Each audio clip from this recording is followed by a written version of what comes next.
Hi, I'm Bill Crystal. Welcome back to Conversations. I'm very pleased to be joined for the second time on these conversations by my friend David Axelrod, a man with many titles. We're joking about this: CNN commentator, Hacks on Tap, podcast host, founding director of the Institute of Politics. I had the pleasure to serve on that advisory board with him, where he did an excellent job for 10 years at the University of Chicago. Probably tougher to manage the Institute of Politics at the University of Chicago than run a couple of presidential campaigns, right? Students, faculty, all those people. Actually, easier than many, easier than most. Yeah. I can point to a few institutions, including the one you attended, where I think it would be more difficult. No, I give Chicago credit for making it a hospitable environment and one where, and you insisted on real free speech and civil discourse. And I should point out that Bill Crystal has been an eminent board member of the IOP from its inception, and we try and reflect his temperament and civic values. So I rubber stamp David's decisions, but that's what board members are for, of course. And most importantly for this conversation, obviously and most famously, the top campaign strategist and Senator Obama's 2008 campaign for the presidency, and then his successful re-election in 2012, which is really what I want to focus on today. I guess you ran the most recent successful re-election campaign in America. Yeah. We came to take for granted that presidents would be re-elected. We had a string of re-elections. George W. Bush got re-elected. I guess you were involved in an unsuccessful re-election Thanks. Yeah, campaign. I was the one exception in the Reagan, Clinton, Bush, Obama streak. They needed me to come into the George H.W. Bush White House to break that. You had Carter in there, but Nixon got reelected and then curtailed. But, we had a period of time when there was tremendous advantage to being an incumbent president. But and we'll see. We'll see if that holds. In this election, we have this unusual situation where we have basically two presidents running against each other. Right now, I think you're seeing the advantages and disadvantages of incumbency at the same time. Biden's raising a lot of money. The bully pulpit that you and I used to talk about has been sort of fractionated, so it's not what it was. But, Trump, it's interesting. He's getting the value of incumbency and yet still running as an insurgent. And it occurs to me he's always been, even when he was president, he was an insurgent. So that's a comfortable place for him to be. But he's not raising the money. Yeah, though that will come, I suspect, if it's competitive. But let's go through the incumbency is such an important issue. But let's talk about, so what would you've been through it. You've actually run one of these. They call you in. It's 7 months to go, really 6 months to go till voting begins. Yes. It begins in late September. So it's not quite as far off as everyone says. And let's just assume you're helping President Biden and not former President Trump. And they call you in and say, okay, what do we need to do? Let's be practical here and forward looking, I guess. And what do we need to do? Where do we stand? What do we need to do? What's the biggest challenges? And then we can go through a whole things for how do you make a better case for Biden? How do you make a better case against Trump? How do you deal with RFK Jr.? Let's just give me the top line first. I mean, where do we stand? Let's start off with a small question. I think that campaigns are all about narratives, and we talk about issues, but issues are subsets of larger narratives. The Republican message, the Trump message is that Biden, that the world's out of control and an enfeebled, aged Biden is not in command. That's the Republican message for this election campaign. It seems to me that, you have to be aware of that and counter that. And he's not going to run a half marathon, so that's out. But you have to have strategies to deal with that. But you need to know what your own narrative is. And I mean, elections, when your message is right, is about the future. And my argument would be Biden's fighting for you and your future. Trump is consumed by his past and fighting for himself. And I would sort of build the campaign around that. We live in a very unsettled time, and that has made Biden's task harder. I think we have a post-pandemic PTSD. You can see the wrong track number that we always talk about in politics has remained pretty negative. People's view of the world. I think that's amplified by and fueled in many ways by social media, which thrives on the negative. So, what I wouldn't do, and I just was fulminating about this on my own podcast, on the Hacks on Tap podcast. I wouldn't go out there and extol the miracle of the Biden economy. It just drives me crazy when he does that. He was on the Today Show yesterday, and he got asked by Al Roker about a very simple question. It was at the Easter egg hunt, and Roker asked, a lot of people are worried that their bucks aren't going as far. What do you tell them? And instead of sort of doing what you'd expect Joe Biden to do, because he's a person of empathy who grew up in a working class circumstance, and identify with the concern, he said, I tell them we've got the strongest economy in the world, and and he continues to do that. That is the wrong strategy. The right strategy is to say, look, we've made a lot of progress from the day I walked in the door as a country, and I'm proud of our country for fighting through this pandemic and getting back to where we've got this much employment. But the fact is, the way people experience this economy is the way I did when I was growing up in Scranton, Pennsylvania. How much did you pay for the groceries? How do you afford the gas, the rent? And these continue to be a problem. And I'm fighting that fight. And then I'd go through a few things that, So I think he needs to put himself on the side of working people in their economic fight here. And that's what we did in 2012. I mean, you remember, Bill, we were still very much feeling the effects of the Great Recession. We were out of the recession, but people still were stung by the experience of it. And, if we went out and claimed economic mastery, we would have lost.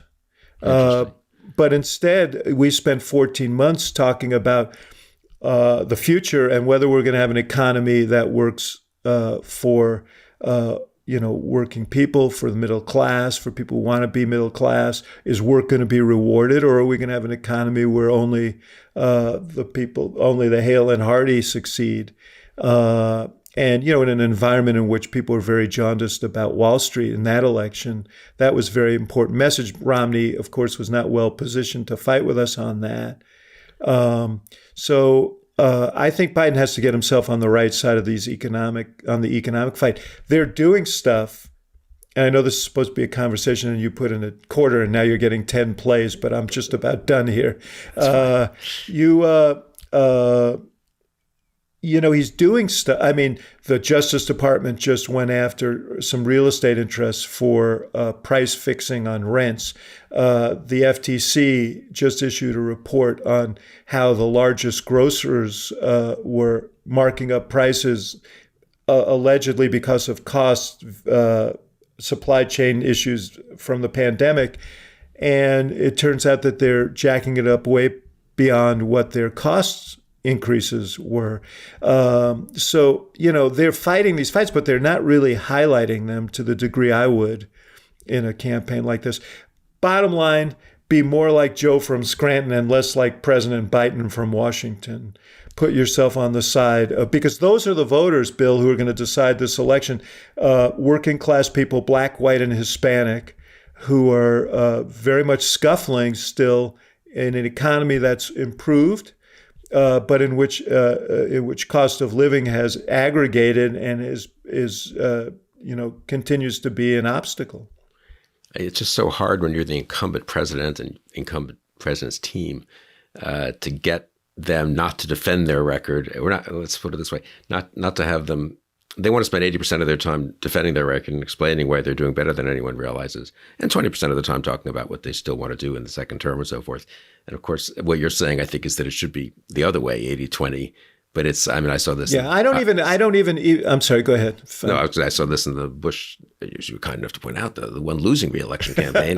Well, luckily until we had Trump. I just want to credential you. Yeah, thank you. Yeah, that's right. But no, it was very hard. I mean, George H.W. Bush was proud of a lot of things he had done, but mostly foreign policy, but which then became less important after at the end of the Cold War, but also Americans with Disabilities Act and the budget deal, yes. Clean Air Act. But it was reasonable for him to be proud of it. And maybe we certainly could have done a better job of explaining it all and defending it, but very hard to get an incumbent president and team, I think, to run a forward-looking campaign. You did that in 2012. You had the advantage of the economy having collapsed on the previous Republican administration. So, you a little easier. I mean, I don't know how much that was of some benefit, but not as much. I also had the advantage of a guy who, I always say you always look good driving a Maserati. He was very agile, he was a very good candidate and could carry a message in a way that we needed to. One thing about that 92 election, not to belabor the point, but I think there are lessons from it.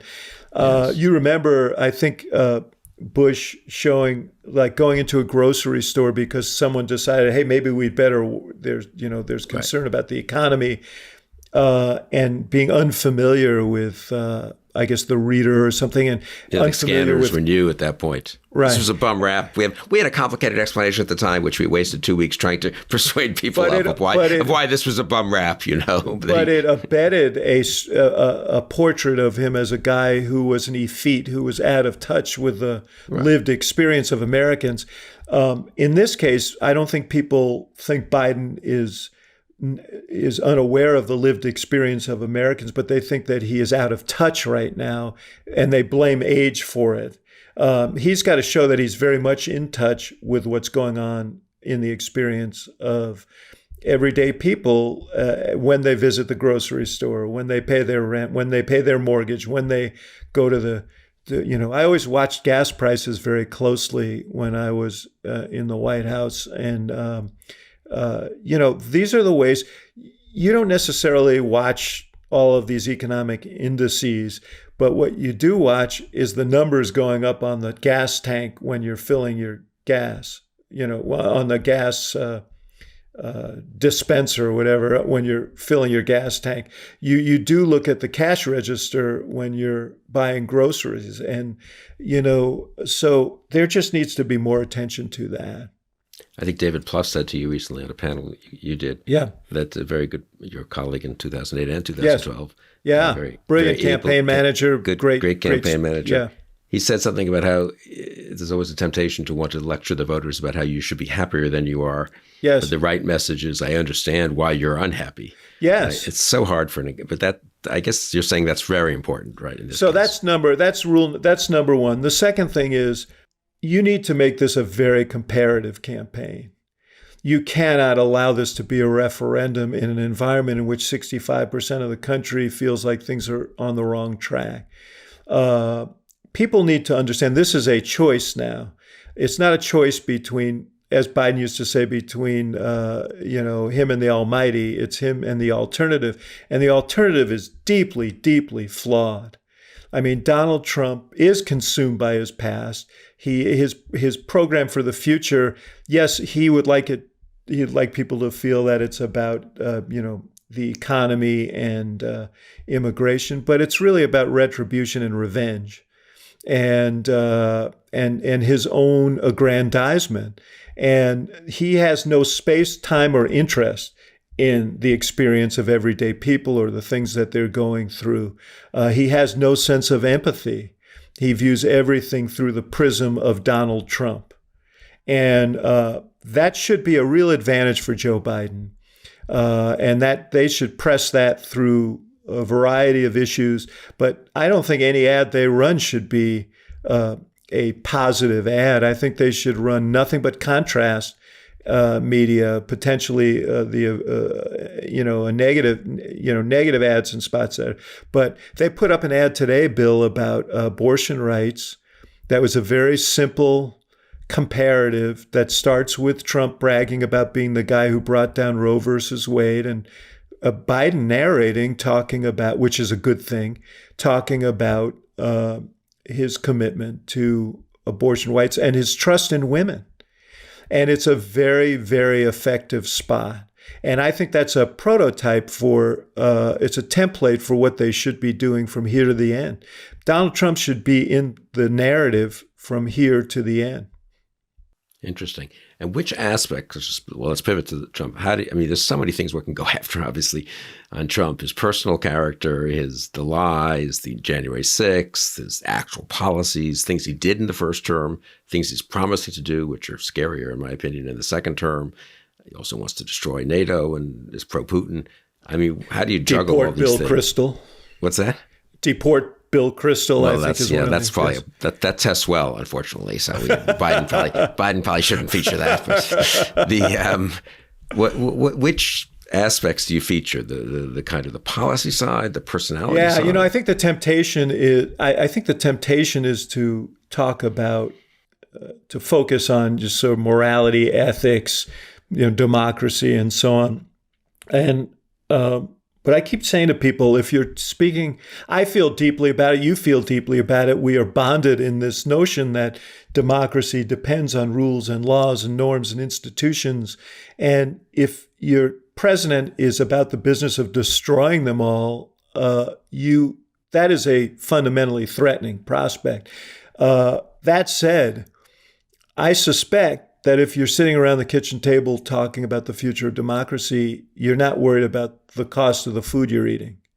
You're not worried about your rent and your gas and I do think that the voters, I think ultimately the voters who care deeply about democracy and about Trump's sundering of it are going to vote for Joe Biden. I think that the real challenge for the Biden campaign is to reach people for whom that might not be the primary concern, for whom, I think principally economic issues are the concern, but also they have concerns about personal safety, and many have concerns about the viability of their children's future, and a lot of young people who are disillusioned. We talk about abortion rights, which is a motivator for young people. We talk about how the war has affected young people and so on. But you get into focus groups with these young people, and our friend Sarah Longwell, who does such brilliant work, will probably attest to this. They have real concerns about their own economic viability. So I would contrast what Biden is doing and will do with what Trump has done and will do on things that are very much affect people's lives. And I would not, count on the sort of shock and dismay of people over the fact that the guy's under 91 criminal indictments or that he engineered an insurrection and so on. I kind of think you're going to get that for free, but it's not enough to win. Our friend Doug Sosnick in one of these conversations said the alarm bells really went off for him. And in fact, this is when Trump really took the lead about September, October, slightly in the polls. When voters started saying that retrospectively they felt that they had done much better personally, economically, in the Trump administration and then Biden. And since, as you said at the beginning, it's two incumbents, most recent president and the current president, I mean, it's a tough uphill slog, it seems to me, if they're looking at these two presidencies. They're not looking, unlike with Romney and the current presidency, and someone who, if he were successful, would define himself as bringing about a brighter future, but you succeeded in defining him as threatening a brighter future. Here you got two records, and if they think they did better under Trump, how do you dislodge that? I mean, or do you just forget about the past and almost make it all about? Well, first of all, let me say it is really interesting. I mean, we tend not to credit people with good sense, but most people have good sense, and so they're kind of giving Trump a pass on the final year of his administration because they say, well, that was the pandemic, he couldn't help it. They to some degree, perhaps they will give Biden some, if Biden adjusts his economic talking points, I think they may give him some credit for managing through a difficult thing, and understanding the burdens of that. But yeah, this is a concern that his, Trump's ratings just as president, there's this gauzy reminiscence of Trump. Now, I think some of that may be allayed, and this may conflict with what I just said, but I don't think the two are contradictory. I think one of the reasons that Trump has begun to slip a little, I mean, there's been some progress for Biden in the last 6 weeks or so. Some of it has to do with Biden being more energetic and the campaign kind of getting more on track. But I think some of it has to do with the primary season ending and Trump getting general election consideration now, and people focusing on the fact that, oh yeah, he could be president again. This is the choice.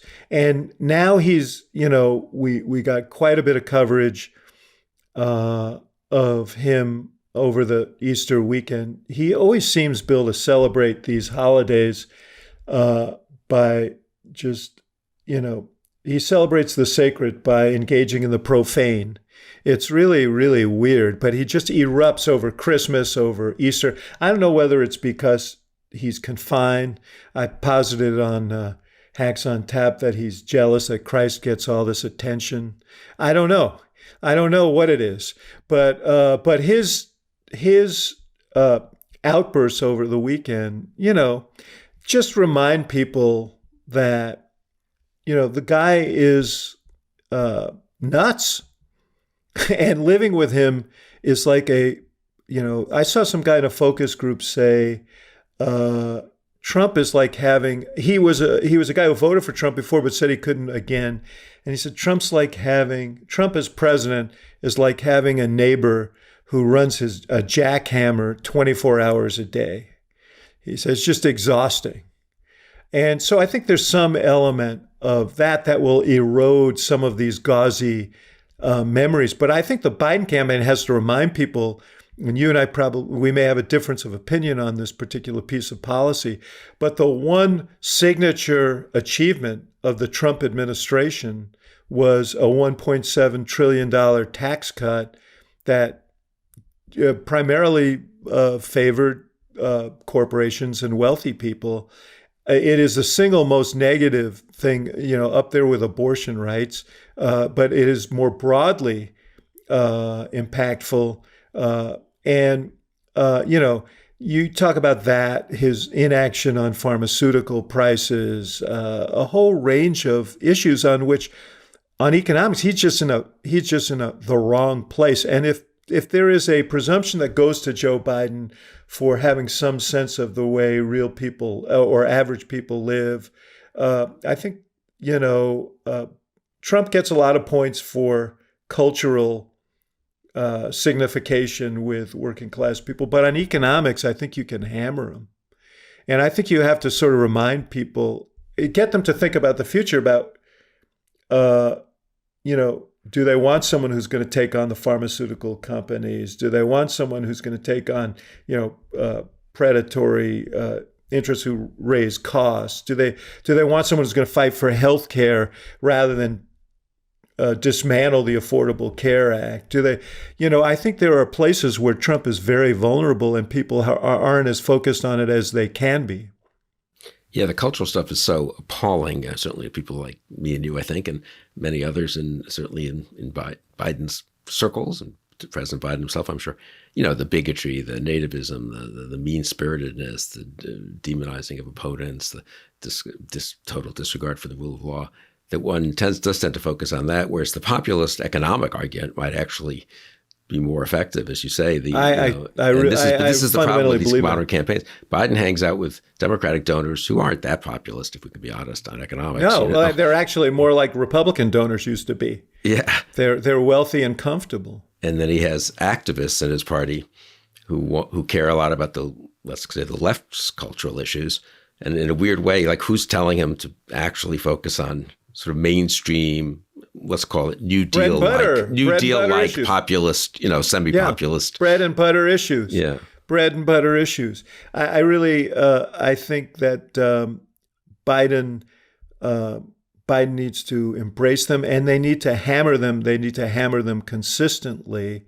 I really do believe Biden's problem isn't with like suburban. I mean, obviously he wants to run up the score there, but he's doing pretty well there. He's doing pretty well with, highly educated white voters. He's not doing all that badly. He's doing badly, as Democrats have for several cycles, with white non-college voters. But young people, I mean, listen, the Biden coalition in 2020, he got 88% among African-American voters. He got 65% among Hispanic voters. He won young voters by 20 or more. All of these constituencies are soft now. Trump's getting, upwards of 20% in most polls of African-American voters. Hispanic voters are running even now. Even young voters are running even. And so I think in some ways, you have to really think about how do you get at least your share of those, a necessary share of those voters back. And I think economics is as important as anything. So everything leads me back to those economic issues. Yeah. Which is sort of, people, this is slightly contrary to the general tendency of the media to want to focus on whatever the latest cultural outrage is. Someone made a good point. Someone made a good point to me. The Bible stuff last week with Lee Greenwood, the grifter, huckster, $59.99 Bible where you get some American documents and Lee Greenwood song. And I want to know, by the way, is Trump going to produce Trump-branded Passover Haggadahs? Yeah, like from Maxwell House to Trump. Yeah, don't even give me the idea. I mean, Jared Kushner and those guys, they'll be on top of it. It's going to be a nightmare. We'll be dealing with it for decades, such like Maxwell House. They'll never go away, Exactly. But so I was actually not that upset about the Bible and all that Lee Greenwood stuff, but I was talking to someone about it, and he doesn't follow politics that much. But this smart, made it very, he said, look, that's just Trump. Of course, everyone knows he's a huckster and a grifter. You can scream and yell about that, but there's not one voter who doesn't know that, including Trump voters. They kind of know that's kind of what he does. But at the end of the day, what's he doing? People are voluntarily spending $60, maybe foolishly, on a King James, a Bible. Well, it's cheaper than the gym shoes. Yeah, with American documents attached. But that's not an effective argument against him. That at the end of the day, fine, he's marketing Bibles. Other people sell Bibles. It's just, there's a way in which we all want, but I mean, a certain type of, a lot of people in the media, I'd say, really want to go after him on the cultural sort of signifiers and not so much on the, as you say, the bread and butter issues. Well, I recoil from after this last weekend, everybody's hair was on fire because except Jon Stewart, he had a great bit on this last night because some guy had on his bumper some, phoned up artwork of Biden, bound in the back of his truck. There is so much out there, so many people out there saying, don't give Trump a platform. Don't let Trump, I have the opposite view, which is I think more of Trump is better out there because I do think people need to be exposed to. He's crazier now than he was in 2016 and even 2020. Although it's hard to compete with telling people to drink or inject bleach to fight. But he's kind of scary, crazy, and people need to understand the choice. I can't stand this notion that. If we censor him, it'll all be okay. That's not the case, And I think he's profited actually. Like I was relieved when he got taken off Twitter because it was a migraine headache every day, and it was provocative. But now he's kind of micro-channeling to his base stuff that if most people saw, they would just. All that said, Bill, that's just an aside. I'm just venting at your expense here. All that said, I don't think at the end of the day that the campaign should be based on all of that. The campaign should be based on fundamental quality of life issues. And people need to know there's a choice. And am I better off with this choice or that choice, and why? And I do think you look at these two guys, and one thing that is absolutely crystal clear is that, one guy, leaving aside the issue of age and efficacy, I would argue he's been much more effective than he gets credit for. But one guy is focusing on a set of issues that will impact positively on the quality of life of most Americans. And the other guy is completely consumed by himself and his own interests. And I think that's something people need to focus on. Yeah, that's interesting, because he's an effective demagogue, and he's a good entertainer in his own way. And I think I agree with you, he's in a way a little crazier than he was, but he's also better in some ways at being a demagogue than he was, because he's really discovered what works. So he's good. Listen, no one should underestimate Donald Trump. That's he always has been a feral genius that is very, very clear. And, even the stuff that we're all, I'm appalled that he put a target on the judge's daughter's back over the weekend and published her photograph, because there are crazy people out there who, I'm worried about another Paul Pelosi situation where someone is motivated by all of this. That said, what he's doing is he is doing what he always does. He knows that he is at risk of being convicted in this trial in New York, and he's branding it. He's branding the whole event as a partisan, as he would call it, witch hunt and so on. And he's just going to do that relentlessly, just as he did, by the way, he branded the 2020 election in advance. He said in advance, if we lose, it will have been stolen. It wasn't something that he thought of that night. He worked on that project for months. This is what Donald Trump does, and you need to be alert to it. I do think we do have to call him out on these. These are strategies. This isn't just sort of expressions of outrage on his part. They're strategies, and we need to call them out for what they are. Well, yeah, I very much thought that. And I don't really like the kind of, here he's popping off again. It's all instinct with him and anger. And there's, of course, a lot of that, God knows. But yeah, there are these kind of branding strategies. He's been doing that for 50 years, marketing. And yes. He's unfortunately good at it. I said to someone the other day, I thought, I was sympathetic. I was critical of the Biden campaign, but I was sympathetic. I said, it's tough to run against Trump. He's a tough opponent. He's in his own crazy way, a very skilled politician of a certain type. And the person looked at me like I was just crazy. Trump is not skilled at anything. Trump is a lunatic. Trump is crazy. He can't control himself. He says one stupid thing after another. But I think that's a mistake among liberals and Democrats. Some of it's true, but it's a mistake to dismiss him in that way, right? It was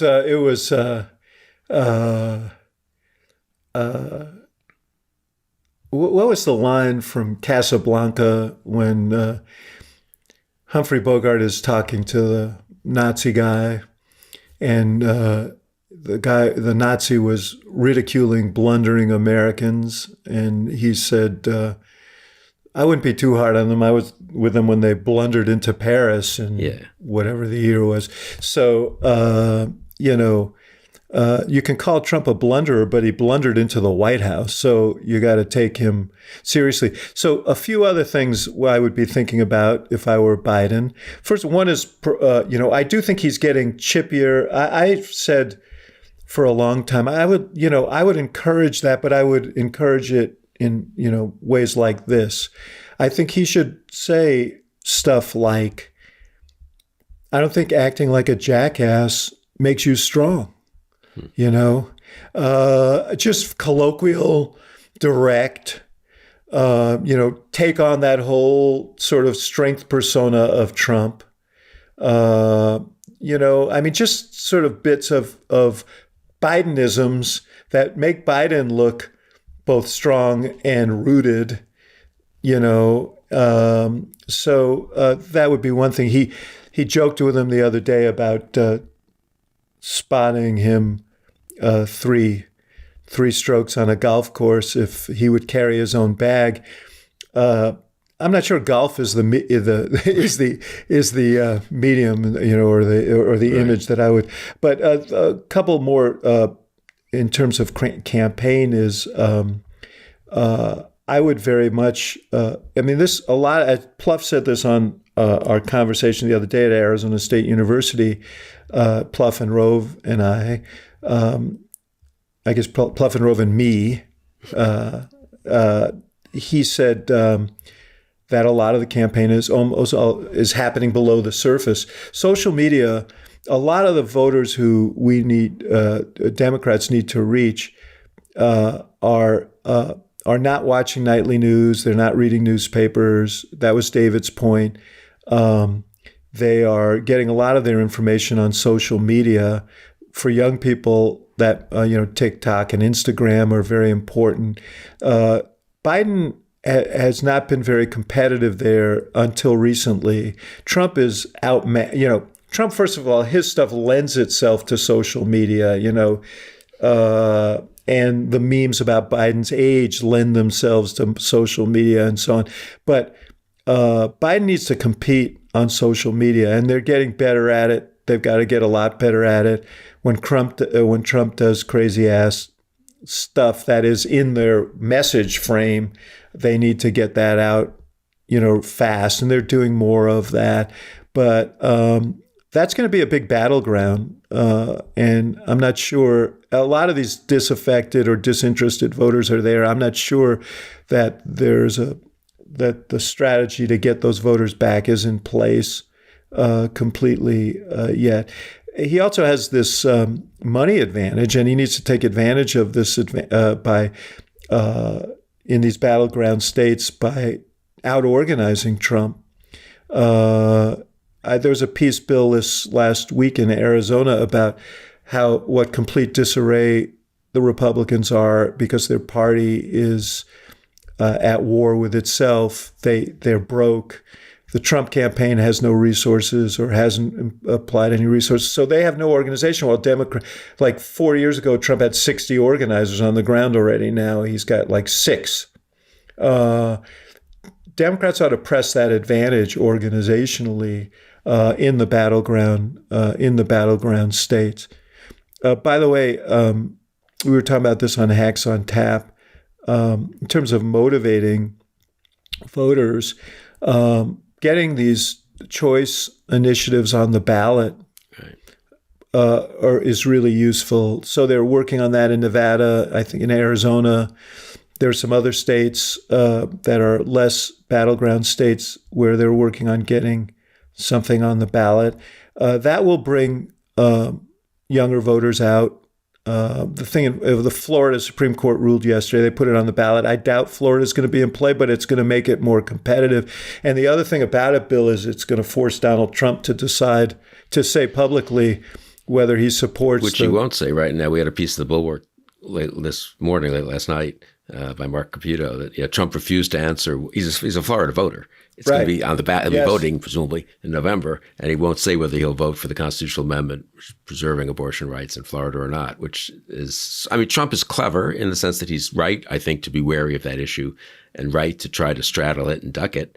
But a good campaign could make it harder for him to straddle it and duck it. Right? He also attacked the, partly because of DeSantis, he attacked the 6-week abortion ban that DeSantis signed that the Supreme Court in Florida affirmed yesterday that is going to have reverberations nationally. This issue is going to be a real problem for Trump, and he's going to have a hard time navigating it from now till Election Day. Let's go over, God, there's so much we could talk about, and this is all so interesting. I'll just run through a bunch of things. The Haley, Chris Christie, Liz Cheney sort of supporters out there, whatever number of Republicans and semi-Republicans there are. And the Haley voters are the most concrete example. There were hundreds of thousands of them in battleground states, more than the margin in Michigan and Georgia and I guess North Carolina too. Anything special about getting some of those voters were ready Well, for Biden. look, some of them are just Republicans, but there are some of them in the middle. I mean, I prefer to call them Bill Kristol Republicans. There you go. Yeah, they're all ready for Biden, the Bill Kristol Republicans. These Haley voters are undecided. They are, but what were the centerpieces of her campaign? They had to do with national security issues, yes. And that's a place where Biden should press his advantage.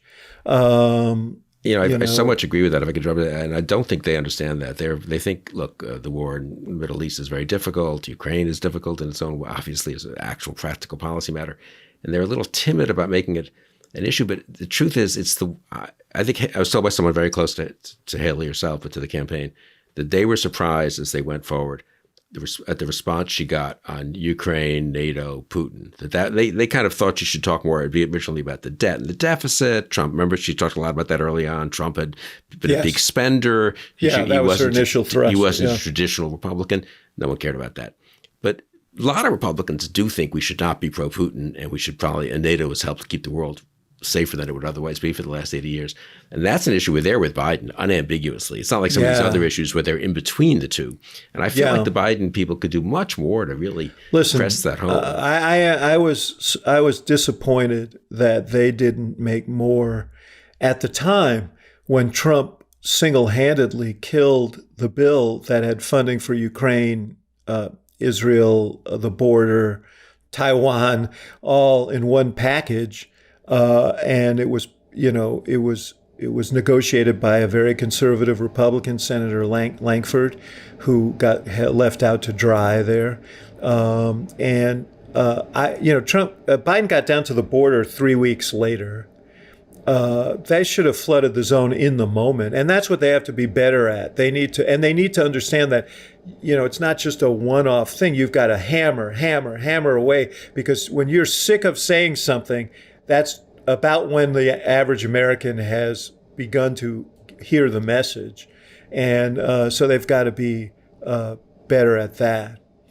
So this national security thing, I think, is important. And one thing, Bill, that I would hope they would be organizing is a show of force among former secretaries of defense, former Army, former chairman of the Joint Chiefs, former senior military and national security leaders of both parties, to, at a strategic moment, stand up and say, we are Republicans and Democrats and independents. We, as a practice, don't involve ourselves in campaigns, but we believe that a second Trump presidency would represent a national security threat. It would advantage the Chinese, it would advantage the Russians, it would weaken or destroy NATO, and it would put ultimately our own interests at risk and our own young men and women at risk. I mean, I think a message like that would be powerful. Yeah, I agree, and I think people are working on that. We'll see how much they can deliver that. Let's see what else. The Democratic coalition, we can say more about that if you want. On the younger voters, anything magic about getting that? You need to both get them back, get the percentages back closer to where they were in 2020, and get them to vote also, right? There are two problems. I think two things. I think the comparative is really important here. And secondly, I do think, Bill, the war has been very, very damaging. I mean, I think the economic issues are primary in many ways, but the war has been very, very damaging.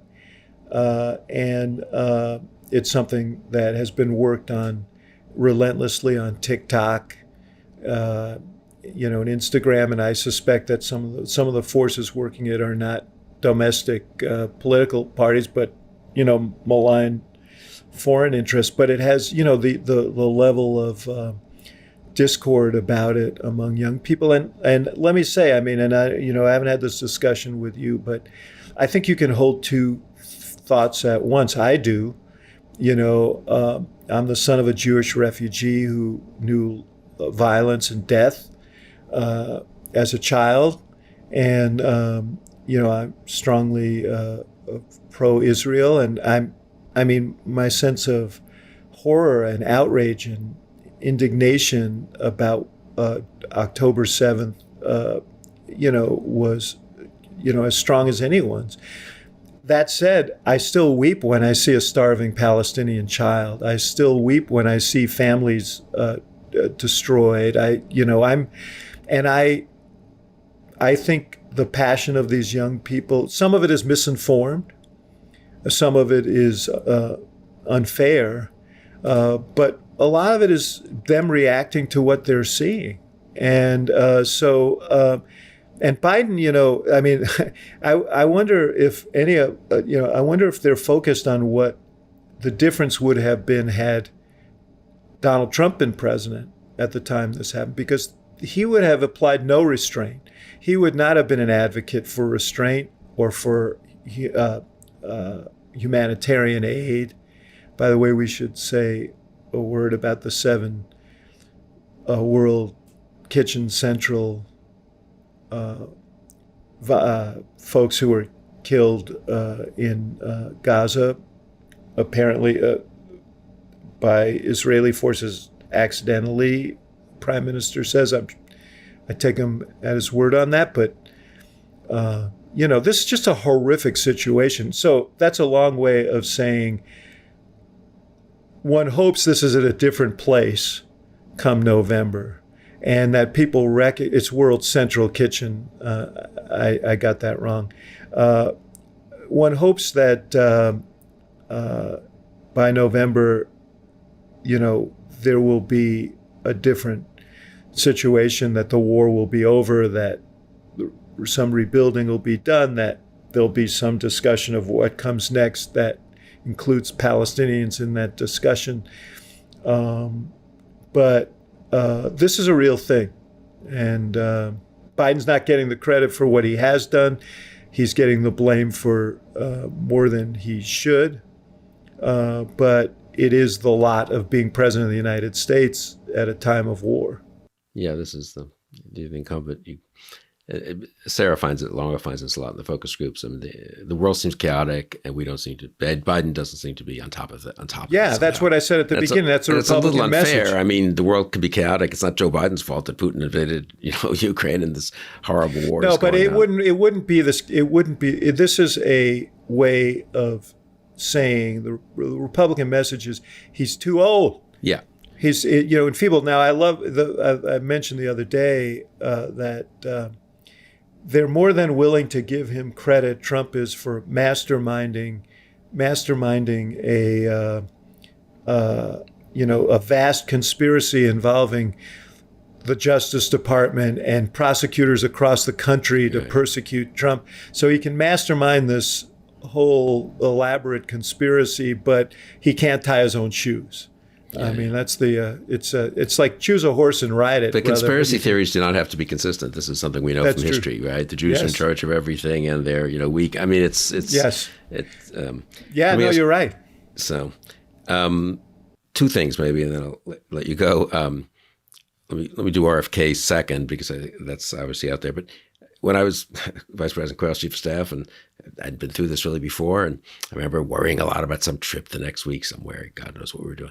And some senior person said to me, calm down, you should do a good job, make sure the trip's okay. But 2 things will matter for you as Vice President, as the Vice President's chief of staff for the Vice President: his convention speech and the debate. And that was good advice, because it put things in perspective. And you could have a lot of little things be slightly suboptimal, and this trip to, Green Bay didn't go perfectly, whatever. But at the end of the day, the convention speech was drowned out by Buchanan, so that was not so good. He did okay in the debate. But I'm curious about what you think about the convention. I mean, it seems to me those are the 2 known, the 2 known unknowns we know are going to happen. Well, will there be debate? Should there be? Actually. And what about isn't that Democratic convention in Chicago a little problematic here? Yeah, I'm worried about it. I think that we had a tumultuous convention here in '68 and a very calm and peaceful one in '96. You worry that it would be more like the first than the second, particularly if the war is still raging, if the immigration, and we haven't talked at all about immigration. That's the other thing that Biden has to move on. He can't just rely on Trump. Important. Well, I mean, look, I think the border issue, whatever you think of Abbott's tactics, the border issue is now a national issue. In Chicago, it's an issue that's torn the city apart. It's separated communities that might otherwise be aligned, Hispanic communities, Black communities. And the same is true in New York and in Denver, and and it could adds to the chaos perception. Yes, I mean, Gaza plus border, which are totally different things, of course. Just in the sense that Biden can't quite control either. Yes, that is it. And I would not rely, if I were the Biden people, too much on the fact that Trump killed a very the most significant border bill. I think he's going to have to do something by executive order, even if it's challenged in the courts. He has to look like he's seizing control of this situation. And then I think it makes the Republican obstructionism more effective. But that has to happen. And, the time is growing short. We've got a large migrant population, buses coming, many buses coming weekly from Texas, exacerbating it. And so I think the combination of protests over the war and tumult over migration and visible evidence of migrants, the diabolical mind would suggest that, there'll be migrant tents set up and not necessarily by the city in visible places. Just to underscore the issue. So where that issue is by the convention is important. Where the war is by the convention is important. There's been a tussle in the city about where these protesters can protest, and that'll be, I think, significant. But yeah, I'm worried about it. Well, the convention will be an important marker. So just looking ahead, 6 months, basically 7 months. There's the conventions, July and August. Then there's presumably... the Republican thing is going to be interesting because it could be that you have a convicted felon for the first time in American history. So that'll be of interest. I'm not sure it's going to move that many votes, although, you talk about these Haley voters. They have expressed in polling a strong opinion that they don't want to support. They won't support a candidate who's been convicted of felonies. That may be the case by that convention, so they're going to have their own intrigue. But those concerns are the ones I'd raise. Their conventions are also an opportunity, if you can handle those issues, to tell the story that you want to tell. They had a brilliant convention in 2020. That was all. Or mostly virtual because of the pandemic, but they really branded Biden as a guy from Scranton who had good middle class values and sensibilities and economic values, who was a man of faith, who was a part of a military family, and that was helpful.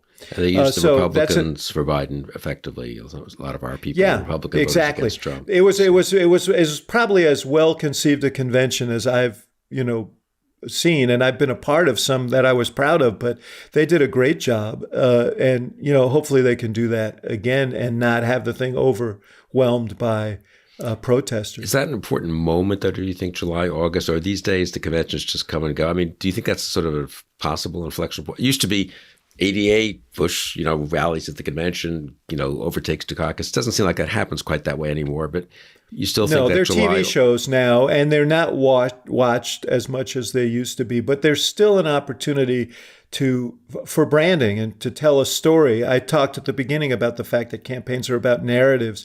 You should leave a convention knowing what that narrative is. Yeah. That's the last chance, think that this is an opportunity to do that. And, the candidates get to make speeches, and those speeches, while the audience may be smaller, still are significant. So, conventions are important. We had some great old conventions in Chicago. We've had 25 at which all, real decisions were made, and sometimes historic decisions.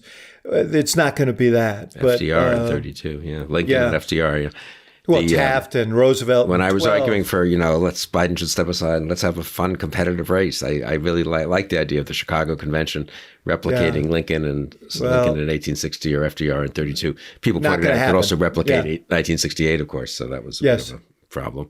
Yes. What about debate? Should Biden debate?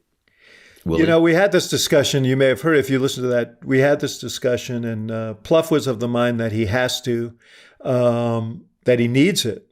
I think that it's probably wise to make that decision closer to the event, because who knows what condition Trump's going to be in going into that convention. If you need it, you should do it. And if he does it, how he does it and how he appears to people will be obviously very important. He needs a debate.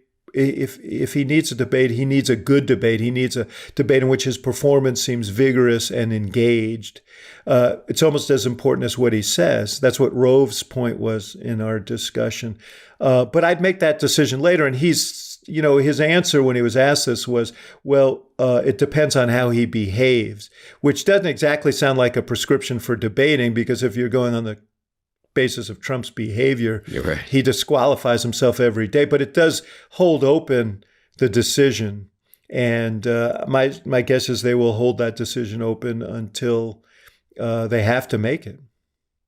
RFK Jr. and other possible third, fourth, fifth parties. I mean, serious problem, clear who he takes votes from or not.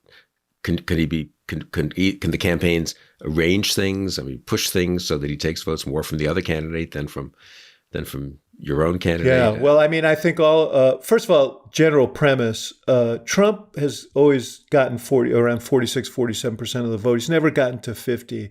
My view is that anything that lowers the threshold. In 2016, there were the combined third-party candidates really helped him.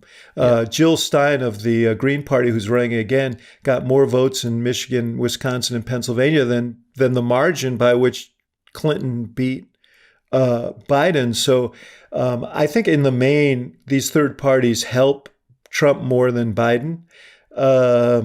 Kennedy is an interesting case because he's polling around 9% now nationally and in these states. Some of it is the name and nostalgia for the name, and some of it is his anti-corporate sort of populism that attracts some potential Democratic voters, younger voters. Some of it is conspiracy theory, vaccination stuff that attracts Trump voters. I think that the goal for the Biden campaign and Democrats has to be to leave him only with that group of voters who share the conspiracy theories and who identify more readily with Trump than not. So, I would target voters who are on social and on in direct communications, who are apt to be for. Who are more apt to be for Biden, or potential for Biden, but are who find Kennedy appealing, and I would try and peel them away and leave the rest for Trump. Leave the rest Trump voters with Kennedy.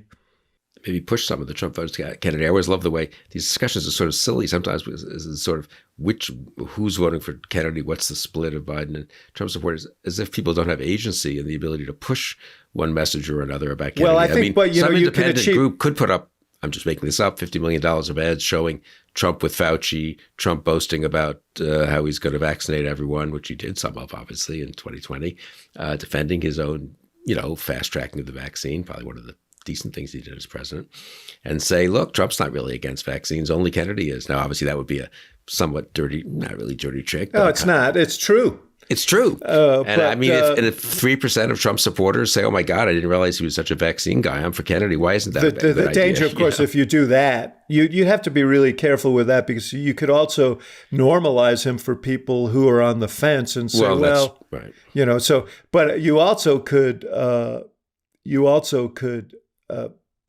to a general group sort of find those points of similarity rather than differences between Kennedy and Trump, and drive people who are anti-Trump away from him. And so I think there are a lot of strategies that can be employed, but I think they need a special strategy. I think they know this to deal with Kennedy because he's not an idle threat here. Not a threat to be president, but he's a threat to tip this race one way or another. Yeah, very much so. I just think you have a case where 2/3 of the country has said they don't want either Biden or Trump. They prefer not to have Biden or Trump, let's be fair. There's too much possibility for third and fourth party candidates to get votes. Even if they as we've seen. I mean, Trump is president was president because of it. So that is the exact scenario that elected him in 2016. Anything, I'll let you go, but anything we should look for in the next few? I mean, in your campaign, I think the conventional view was, and I think you thought this was right, and you planned it this way, that you could do a lot of damage to Romney and set up the contrast early. We're not that early now, but we are in this kind of spring-summer period before the conventions. Conventional views often, save it all for the last 2 months. But how important are the next 2-3 months? I think they are important. First of all, I think what happens in the fall is that there's such saturation coverage in all different mediums that paid media is less effective than it is earlier. And so I would expect both the Biden campaign and the Biden super PAC or super PACs to be very active in the spring and really push some of these comparative arguments and try and knock Trump down a few points. I think this is the time. I don't think you want to wait to do that in the fall. I think that, intuitively, people think that talk to people when they're paying attention. And yes, you've got to do some of that, but this is a time when you can sort of cement a negative narrative, when they don't have the air power to respond. I mean, take advantage of the fact that Trump has resource issues right now and press your advantage. Yeah, that's very interesting. It was 3 months till July 4th. Yeah, that's been my instinct that, I mean, if Biden can pick up 2, 3, 4 points and be a bit ahead by July 4th, that's a very different world than if, he's had this little bump, but it subsides and Trump's plus 2, 3, 4 on July 4th. Don't you think? I just feel like that's... Yeah. We also, Bill, have no idea what all these cases... I mean, he's going to be tried in New York. That seems pretty clear. We're waiting on a Supreme Court decision and we could get a trial later in the year in Washington on the January 6th case. I'm dubious about that, but if it should happen, I'm dubious about whether they're going to ultimately hold a trial that ends in October. Right. And the Trump people are delay on all of this. But, this this is a weird campaign because a lot of it is going to happen in the traditional places, and a lot of it's going to happen in courthouses. And, that you talk about unknown unknowns, those are the greatest, probably. It is striking, isn't it? I mean, to the most recent president and the current president, 99.9% name ID. So far in the last year, pretty small fluctuations, I would say, in the polls. I mean, plus 2 or 3 points. It's also because we're so tribal. And we're very tribal and polarized. So on the one hand, one's instinct to say, this is what it is. It's kind of stable, but very much on the margin. And then you look at all the things that are so unusual and so crazy, 77-year-old and 81-year-old, legal cases, dissatisfaction with both nominees, the world in a fair amount of chaos, and could be much better, could be much worse. And I sort of think, I don't know, it could be a totally it might be the opposite of stable and predictable. Well, I feel like it's both things can't be true, that it's stable and predictable and totally unstable and unpredictable, but I don't know. Forecasts are for fools right here. I mean, I think you can maybe say who would win today. I think anybody who says they know who's going to win in November is foolish because there are too many imponderables. We mentioned the trials with Trump. Obviously, we're relying on the notion that Biden is going to be hale and hearty from now till November. A slip and fall or something like that could have an impact. So there are a lot of variables here. The one thing I think you can predict is it's going to be close, one way or the other. Beyond that, I would not venture. Okay, well, we'll get back together maybe after the conventions, or maybe And I'm not sure. I'm not sure a lot of what I said makes sense. No, but, it makes. You're not recording this, are you? I don't want to be held accountable. No one. For it. You know what's good these days with the internet and all that. Nothing lasts forever. So no one can ever go back and look at all the things you said a few months ago. It just disappears into the ether. Well, listen, this is a bit of Trump's nightmare, right? Videotape. So, because in Trump's world, every day is a new day. I know. What you said in the past doesn't matter. But he does, as witnessed by this ad that Biden's running with the tape of Trump bragging about ending Roe versus Wade. I mean, tough to erase that stuff. Anyway, great to be with you as always. David, thank you. Really, thanks a lot for this very insightful and thought-provoking conversation. It's fun. Always fun. Thank you, David Axelrod, and thank you for joining us on Conversations. If you enjoyed this video and would like to see more like it, please don't forget to like and subscribe. Your interest in this program means a lot to me. I appreciate it.